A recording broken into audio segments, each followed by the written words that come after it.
What's up guys, welcome back to another episode of Adventures in Rice, where we look at ways that you can live better for less. And today we're going to be taking a look at my balls, or to be more specific, my tumble dryer balls, to see if they are worth it or if they're a complete waste of money. So without further ado, let's go!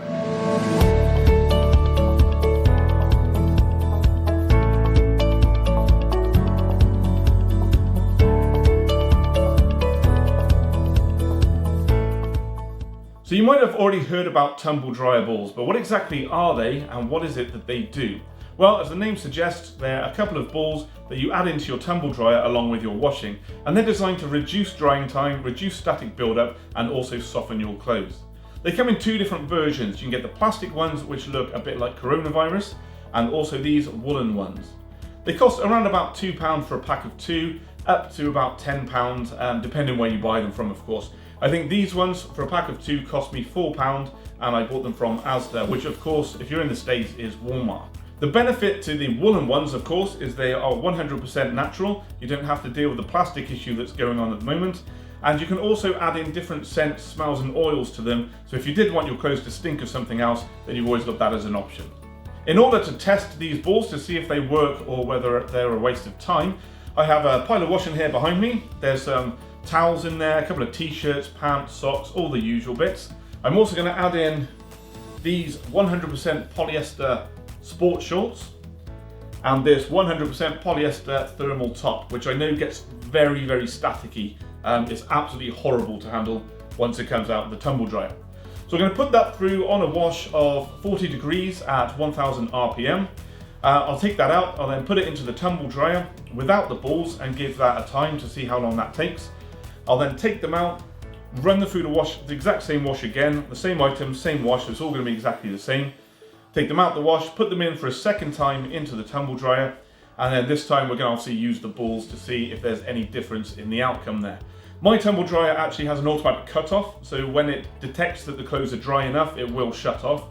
So that way we can get a fairly accurate measurement of the difference between the two. I'll also get some B-roll in between so you can see the clothes going in and out and the times that happens. I'm going to use my smart meter, so you'll have an on-screen clock to see when the tumble dryer finishes, so we can get a nice accurate comparison between the before and afters on that. Of course, you'll also be able to see how much energy my tumble dryer uses, and perhaps in the future I'll do a review on that as well.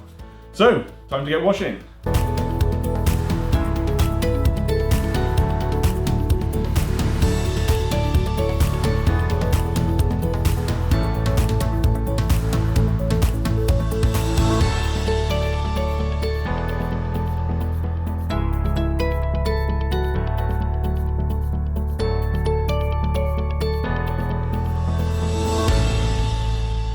Okay, so that's the first wash done. We're going to stick it straight into the tumble dryer, put it on, I think it's maximum. I always put it on maximum anyway. Because it's got that automatic cut off, it's going to cut off and stop as soon as the clothes are dry.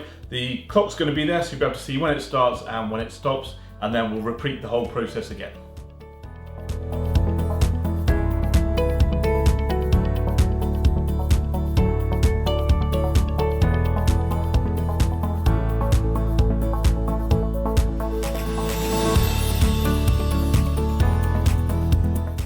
Okay, so the first load is complete. That took way longer than I was expecting. As you saw on the clock, that was nearly 2 hours to dry those without the balls.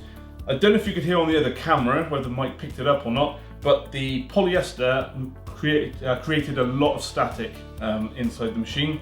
The towels are static, they were kind of being drawn towards the machine itself. There was that much static in them.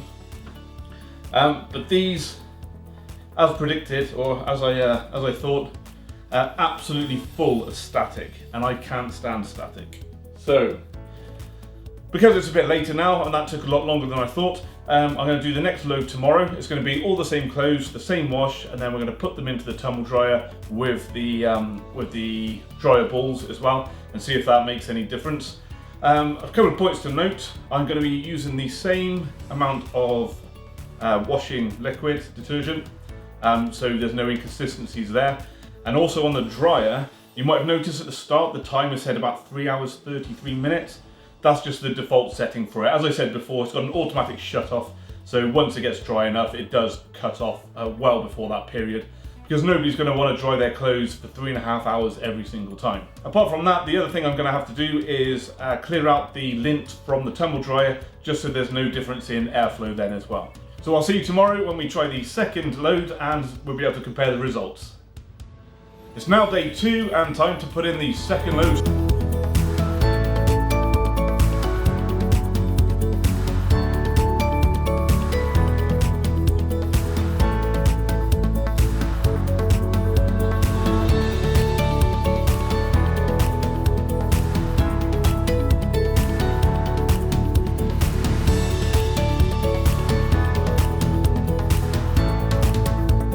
Right, the second load is done and the test is now complete. Before we continue, I just need to point out that I have a heat pump style of tumble dryer.